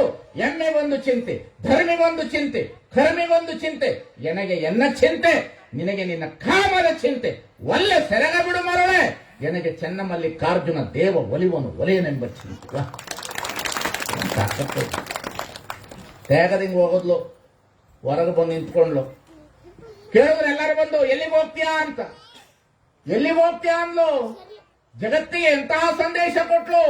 ಹಸಿವಾದಡೆ ಭಿಕ್ಷಾನಗಳುಂಟು, ಕೃಷಿಯಾದಡೆ ಕೆರೆ ಹಳ್ಳ ಬಾವಿಗಳುಂಟು, ಶಯನಕ್ಕೆ ಹಾಳು ದೇಗುಲವುಂಟು, ಆತ್ಮ ಸಂಗಾತಕ್ಕೆ ಚೆನ್ನಮಲ್ಲಿಕಾರ್ಜುನ ದೇವ ನೀ ನೆನಗುಂಟು. ನಾವು ಅಕ್ಕನ ಪ್ರವಚನ ಹೇಳ್ತೀನಿ. ಹಸಿವಾದಡೆ ಭಿಕ್ಷಾನ, ಕೃಷಿಯಾದಡೆ ಕೆರೆ ಹಳ್ಳ ಬಾವಿ ಉಂಟು ಹೇಳ್ತೀನಿ. ಪ್ರವಚನ ಬರೋಕೆ ಕೇಳ್ತೀನಿ. ಬಿಸ್ಲೇರಿ ವಾಟರ್ ಆಯ್ತವ. ಗೊತ್ತಾಗ್ತದೆ ಎಲ್ಲರದು ತಾಕತ್ತು.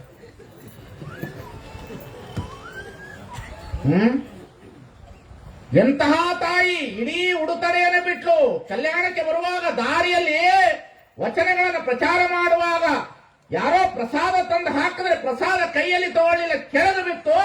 ತಗೊಳಕ್ ಹೋದ್ರೆ ಸಂದೇಶ ಕೊಟ್ಲು. ಮನೆ ಮನೆ ಬೇಡುವಂತೆ ಮಾಡಯ್ಯ, ಬೇಡಿದರೆ ಇಕ್ಕುವಂತೆ ಮಾಡಯ್ಯ, ಇಕ್ಕಿದರೆ ನೆಲಕ್ಕೆ ಬೀಳುವಂತೆ ಮಾಡಯ್ಯ, ನೆಲಕ್ಕೆ ಬಿದ್ದೊಡೆ ತಾ ಎತ್ತಿಕೊಳ್ಳುವ ಮುನ್ನ ಶುನಿ ಎತ್ತಿಕೊಳ್ಳುವಂತೆ ಮಾಡಯ್ಯ ಚೆನ್ನಮಲ್ಲಿಕಾರ್ಜುನ. ಏನ್ ಅಕ್ಕ ಮಹಾದೇವಿ, ಎಂತವಳು ಅಕ್ಕ ಮಹಾದೇವಿ, ಎಂತವಳು ಸತ್ಯಕ್ಕನ ಒಂದು ವಚನ ನಮ್ಮ ಜೀವನದಲ್ಲಿ ಪಾಲನೆ ಮಾಡ್ಲಿಕ್ಕೆ ಆಗೋದಿಲ್ಲ. ಅರ್ಚನೆ ಪೂಜೆ ನೇಮವಲ್ಲ, ಮಂತ್ರ ತಂತ್ರ ನೇಮವಲ್ಲ, ಧೂಪ ದೀಪಾರತಿ ನೇಮವಲ್ಲ, ಪರದನ ಪರಸ್ತ್ರೀ ಪರ ದೈವಂಗಳ ಎರಗದಿಪ್ಪುದೇ ನೇಮ. ಇದು ಕಾಣಿರಣ್ಣ ನಮ್ಮ ಜಂಬುಜಕ್ಕೇಶ್ವರನಲ್ಲೇ. ಅಬ್ಬ ಎಂಥದ್ರಿ ಒಬ್ಬ ದಲಿತ ಹೆಣ್ಣು ಮಗಳು ಸತ್ಯಕ್ಕೆ. ಮಾದಾರ ಚೆನ್ನೈನವರು ಬರೀತಾರೆ, ನಡೆನುಡಿಗಳು ಸಿದ್ಧಾಂತವಾದಲ್ಲಿ ಶಾಸ್ತ್ರ ಪುರಾಣಗಳ ಹಂಗೆ ತಕ್ಕಯ್ಯ. ಬಾಬಾ ಬಾಬಾ ಬಾಬಾ ಬಾಬಾ ಏನು ಮಾದಾರ ಚೆನ್ನಯ್ಯ. ಮಡಿವಾಳ ಮಾಚಿದೇವ ಎಂತವನು ಬಸವಣ್ಣನವನ್ನ ಕುರಿತು ಬರೀತಾರೆ. ಎತ್ತೆತ್ತ ನೋಡಿದಳೆತ್ತತ್ತ ಬಸವನೆಂಬ ಬಳ್ಳಿ, ಎತ್ತಿ ನೋಡಿದರೆ ಲಿಂಗವೆಂಬ ಗೊಂಚಲು, ಹೊತ್ತಿ ಹಿಂಡಿದರೆ ಭಕ್ತಿ ಎಂಬ ರಸವಯ್ಯ. ಗುರೂ ಬಸವಣ್ಣನಿಂದ, ಲಿಂಗವೂ ಬಸವಣ್ಣನಿಂದ, ಜಂಗಮವು ಬಸವಣ್ಣನಿಂದ. ಅತ್ತ ಬಲ್ಲಡೆ ನೀವು ಕೇಳಿರು, ಇತ್ತ ಬಲ್ಲಡೆ ನೀವು ಹೇಳಿರು, ಬಸವಾ ಬಸವಾ ಬಸವಾ ಎಂದು ಮಜ್ಜನ ಕೆರೆಯದವನ ಭಕ್ತಿ ಶೂನ್ಯ ಕಾಣ ಕಲಿದೇವರ ದೇವ. ವಾಹ್. ಈ ಕಡೆ ಅಂಬಿಗರ ಚೌಡೇನ ಹತ್ರ ಬಂದು ಏನಾರು ಕೇಳಿದ್ರೆ, ಅಂಬಿಗರ ಚೌಡೇನಂತ ವಚನ ಬರೆದವರೇ ಈ ಜಗತ್ತಿನಲ್ಲಿ ಯಾರಿಲ್ಲ. ಅತಿ ಅದ್ಭುತವಾಗಿ ಬರೀತಾನೆ. ಕೆಲವರು ಗುರುಗಳೇನು ಮಾಡ್ತಾರೆ, ಕೆಳವರ್ಗದವ್ರ ಮನೆಯಲ್ಲಿ ಊಟ ಮಾಡ್ಲಾರ್ದಂಗ ಅಕ್ಕಿ ಬೇಳೆ ರೊಕ್ಕ ರೂಪಾಯಿ ಎಲ್ಲ ತಗೊಂಡು ಹೋಗಿ ಬಿಡ್ತಾರ. ಕೀಳು ಜಾತಿಯವರು ಅವ್ರ ಮನೆ ಉಣಬಾರ್ದು ಅಂತೇಳಿ ಅವ್ರ ಮನೆದ ಅಕ್ಕಿ ಬೇಕು, ಅವ್ರ ಮನೆ ರೊಕ್ಕ ಬೇಕು, ಅವ್ರ ಮನೆ ರೊಕ್ಕ ರೂಪಾಯಿ ಬಂಗಾರ ಬೇಕು. ಆದ್ರೆ ಜಾತಿಯಿಂದ ಅವ್ರು ಕೀಳು, ಅವ್ರ ಮನೇಲಿ ಉಣ್ಣಂಗಿಲ್ಲ, ಮಠಕ್ಕೆ ಕಳಿಸ್ಬಿಡ್ರಿ ಉಣ್ಕೋತೀವಿ ಅಂತಾರ. ಅಂತವ್ರನ್ನ ಕಂಡು ಅಂಬಿಗರ ಚೌಡ ಹೇಳ್ತಾರ, ಶ್ರೀ ಗುರು ಶಿಷ್ಯನಿಗೆ ಅನುಗ್ರಹ ಮಾಡಿ ಅವನ ಮನೆಯಲ್ಲಿ ಉಣಬಾರದೆಂದು ಅಕ್ಕಿ ಕನಕವ ತೆಗೆದುಕೊಂಡು ಹೋಗುವ ಗುರುವ ಕಂಡರೆ ಕೆಡವಿ ಹಾಕಿ ಮೂಗನೆ ಕೊಯ್ದು ಇಟ್ಟಂಗಿ ಪುಡಿಯನ್ನೇ ತಿಕ್ಕಿ ಸಾಸುವೆ ಪುಡಿಯನ್ನೇ ಹೊಯ್ದು ಪಡವಳಗಾಳಿಗೇಡಿ ಎಂದ ಆತ ನಮ್ಮ ಅಂಬಿಗರ ಚೌಡಯ್ಯ ನಿಜ ಶರಣ. ಸಾಮಾನ್ಯ ಅಂತ ಹೇಳಿದ್ರೆ ಶರಣರಂದ್ರ ಶರಣರಂದ್ರೆ ಏನು, ಸುಮ್ಮನೆ ಶರಣ ಅಂತ ಹೆಸರು ಬರ್ಕೊಂಡ್ಬಿಟ್ರೆ ಆಗ್ತದೇನ? ನಡೆಯಲ್ ತಮ್ಮ, ಅವೆಲ್ಲ ನುಡಿದಂಗ ನಡಿಬೇಕು. ಅದು ಪರ್ಸೆಂಟೇಜ್ ಪ್ರಕಾರ ಆದ್ರೂ ನಡಿಬೇಕು. ಒಂದು 35 ಆದ್ರೂ ನಡಿಬೇಕು, ಒಂದು 60 ಆದ್ರೂ ನಡಿಬೇಕು, ಒಂದು 70 ಆದ್ರೂ ನಡಿಬೇಕು. ಇದು ಹಂಗಲ್ಲ. ಕಳಬೇಡ ಕೊಲಬೇಡ ಉಸಿಯ ನುಡಿಯಲು ಬೇಡ, ನನಗೆ ಮಾತ್ರ ಹೇಳಬೇಡ. ಇದೈತಲ್ಲ ಈ ಮೋಸ, ಈ ತಂತ್ರಗಾರಿಕೆ, ಇದನ್ನು ಧಿಕ್ಕರಿಸಬೇಕು. ಇವತ್ತು ಇದನ್ನು ಧಿಕ್ಕರಿಸಬೇಕು. ನಾವು ಪ್ರಜ್ಞಾವಂತರಾಗಬೇಕು. ನಾವು ಮಾನವೀಯ ಮೌಲ್ಯಗಳನ್ನು ಎತ್ತಿ ತಲೆ ಮೇಲೆ ಮೆರೆಸಬೇಕು. ಇವತ್ತು ನಾವು ಬಸವಣ್ಣನ ದಾರಿಗೆ ಬರಬೇಕು. ಅದಕ್ಕಾಗಿ ಸಿದ್ದಯ್ಯ ಪುರಾಣಿಕರು ಬರೆದರು, ಬಸವನ ಬೆಳಕೆ ಎಲ್ಲಾಡಿ ಬಂದೆ, ಭಾರತವೆಲ್ಲ ಸುತ್ತಾಡಿ ಬಂದೆ. ಬಸವನ ಬೆಳಕೆ ಎಲ್ಲಿಗೆ ಮುಂದೆ, ಬರುವುದು ವಿಶ್ವವು ನನ್ನಯೇ ಹಿಂದೆ. ನಾವುಗಳಲ್ಲಿ ಬೇಕಾದಂಗೆ ಎಂತ ರಾಜಕಾರಣ ಬೇಕಾದ್ರೂ ನಡೀಲಿ, ಎಂತಾದ ಬೇಕಾದ್ರೂ ನಡೀಲಿ, ಎಷ್ಟು ವರ್ಷ ನಡೀತದ ನಡೀಲಿ, ನಿಮ್ಮದೆಲ್ಲ ಈಗ ನಡೀತಾ ಐತೆ. ನಮ್ಮ ಅಪ್ಪಂದು 1000 ವರ್ಷದಿಂದ ನಡೆದು ಹೋಗ್ಬಿಟ್ಟೈತೆ ಗೊತ್ತಮ್ಮ. ನಿಮ್ಮದು ಈಗ ನಡೆಯಕತ್ತದ,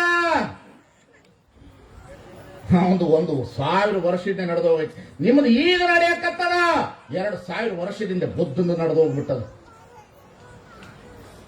ವಾಟ್ ಇಸ್ ದ ಡೆಮಾಕ್ರಸಿ?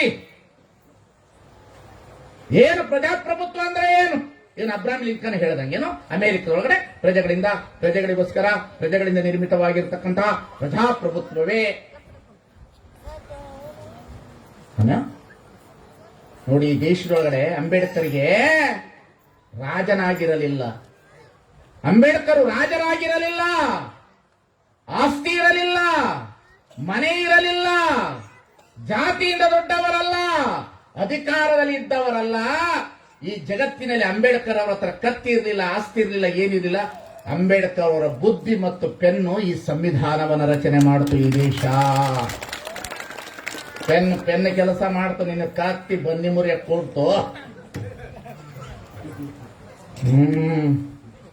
ನಾಳೆ ಶುರು ನೋಡ್ರಿ ಈ ಪ್ರವಚನ ಕಾಮೆಂಟ್ಸ್. ಒಬ್ಬರ ಮೇಲೆ ಒಬ್ಬರು ಹರಿಯಾಯ್ತಾರೆ. ನನ್ನನ್ನು ಬೈದವರೆಲ್ಲ ಬಂಧುಗಳೆಂಬೆ, ಜರಿದವರೆಲ್ಲ ಜನ್ಮ ಬಂಧುಗಳೆಂಬೆ, ಆಳಿದವರೆಲ್ಲರನ್ನು ಆಳುಗೊಂಡೆಂಬೆ. ನಾವು ಸಾಯೋಣ, ಜಗತ್ತಿಗೆ ಒಳ್ಳೆಯದಿಡೋಣ. ನಾವು ಸಾಯೋಣ, ಜಗತ್ತಿಗೆ ಒಳ್ಳೆಯ ಇಡೋಣ. ದೀಪ ತನ್ನನ್ನು ಉರಿದುಕೊಳ್ಳುತ್ತದ, ಜಗತ್ತಿಗೆ ಬೆಳಕು ಕೊಡುತ್ತದೆ. ಬುದ್ಧ ಅರಮನೆಯ ಬಿಟ್ಟಗಳಿಗೆ ಬಸವಣ್ಣ ಆ ಬಿಜ್ಜಳನ ಭಂಡಾರ ನನಗೇಕೆ, ಆನು ಆ ಬಿಜ್ಜಳನಿಗೆ ಅಂಜುವನೆ, ಕೂಡಲ ಸಂಗನ ರಾಜತೇಜದಲ್ಲಿಪ್ಪುವನೆ. ಬಿಜ್ಜಳನ ಭಂಡಾರವನ್ನು ಧಿಕ್ಕರಿಸಿದಗಳಿಗೆ ನಾರಾಯಣ ಗುರು ಈಡಿಗ ಸಮಾಜದಿಂದ ಬಂದ್ರು. ಎಂತಹ ದೊಡ್ಡ ಯೋಗಿ, ಎಂತಹ ದೊಡ್ಡ ಯೋಗಿ. ಸ್ವಾಮಿ ವಿವೇಕಾನಂದರು ಜಗತ್ತಿನಲ್ಲಿ ಹೇಳಿದ್ರು, ಹಸಿದವರ ಮುಂದೆ ಧರ್ಮ ಉಪದೇಶ ಮಾಡುವುದೇ ಅಪರಾಧ ಅಂತ ಹೇಳಿದ್ರು. ಎಂಥ ಮಾತು, ಎಂಥ ಮಾತು ಸ್ವಾಮಿ ವಿವೇಕಾನಂದರು. ಸ್ವಾಮಿ ಓದ್ರಪ್ಪ, ಸುಮ್ಮನೆ ಅನುಕರಣೆಯ 4 ಮಾತುಗಳಿಂದ ದೇಶ ಕಟ್ಟಲಿಕ್ಕೆ ಬರೋದಿಲ್ಲ. ಅಧಿಕಾರದ ಆಸೆಗೋಸ್ಕರ ದೇಶ ಕಟ್ಟಲಿಕ್ಕೆ ಬರೋದಿಲ್ಲ. ಗುಡಿ ಗುಂಡಾರ ಮಂದಿರ್ ಮಸೀದ್ ಚರ್ಚಿಂದ ದೇಶ ಕಟ್ಟಲಿಕ್ಕೆ ಬರೋದಿಲ್ಲ. ಈ ದೇಶದಲ್ಲಿ ಒಂದು ತುತ್ತು ಅನ್ನಕ್ಕೆ ಸಿಗಲಾರದಂತ ರೀತಿಯಲ್ಲ, ಪ್ರತಿದಿನ ಹಸುವಿರಲಾರದೆ ನಮ್ಮ ದೇಶದ ಯುವಕರ ಕೈಯಲ್ಲಿ ಧರ್ಮದ ಧ್ವಜ ಕೊಟ್ಟು ದೇಶವನ್ನು ಒಡೆಯುವುದಕ್ಕಿಂತ ಕಾಯಕದ ಧ್ವಜಗಳನ್ನು ಕೊಟ್ಟು ದೇಶವನ್ನು ಕಟ್ಟಲಿಕ್ಕೆ ಪ್ರಾಮಾಣಿಕ ಕೆಲಸ ಮಾಡಿ. ಧರ್ಮದ ಧ್ವಜಕ್ಕಿಂತ ಕಾಯಕದ ಧ್ವಜ ಬರಬೇಕು. ಬಸವಣ್ಣ ಇದನ್ನು ಕಲಿಸ್ತಾ, the fundamental basic of human rights, ಅನ್ನ, ಅರಿವು, ಆಶಯ, ಔಷಧ. ಜ್ಞಾನವೇ ದೇವನೊಲಿಸುವ ಸಾಧನ, ಭಕ್ತಿಯೇ ದೇವನೊಲಿಸುವ ಸಾಧನ, ಪ್ರಾರ್ಥನೆಯೇ ದೇವನೊಲಿಸುವ ಸಾಧನ ಅಂದಾಗ ಬಸವಣ್ಣ ಬಂದು ಮೀರಿ ಕಾಯವೇ ಕೈಲಾಸ, ಕಾಯಕವೇ ಕೈಲಾಸ. ಏನ್ ಅನುಭವ ರೀ ತುಂಬ.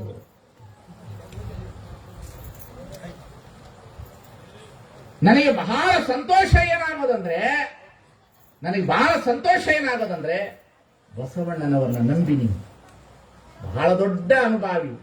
ಭಯ ಹೋಗಲಿ, ಹೆಣ್ಣು ಮಕ್ಕಳೇ ಭಯ ಹೋಗಲಿ, ಲಿಂಗವನ್ನು ಕಟ್ಟಿಕೊಳ್ಳಿ, ರುದ್ರಾಕ್ಷಿಯನ್ನು ಧರಿಸಿರಿ,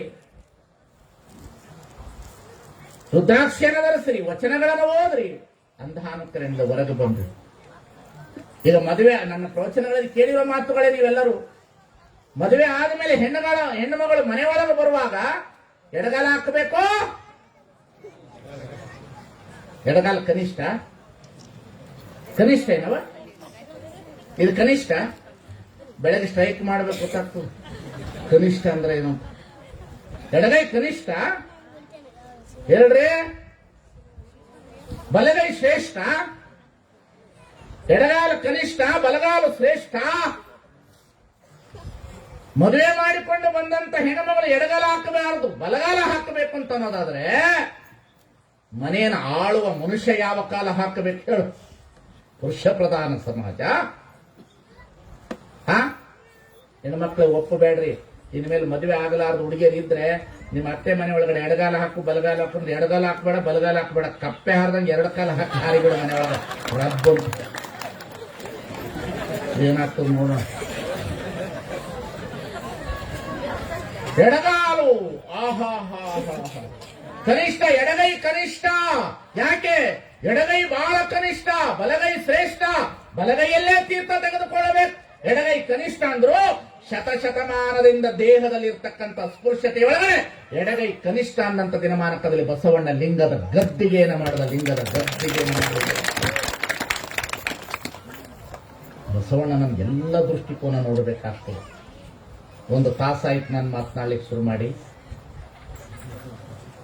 ಸಮಯ ಹೋಗ್ತಾ ಇದೆ.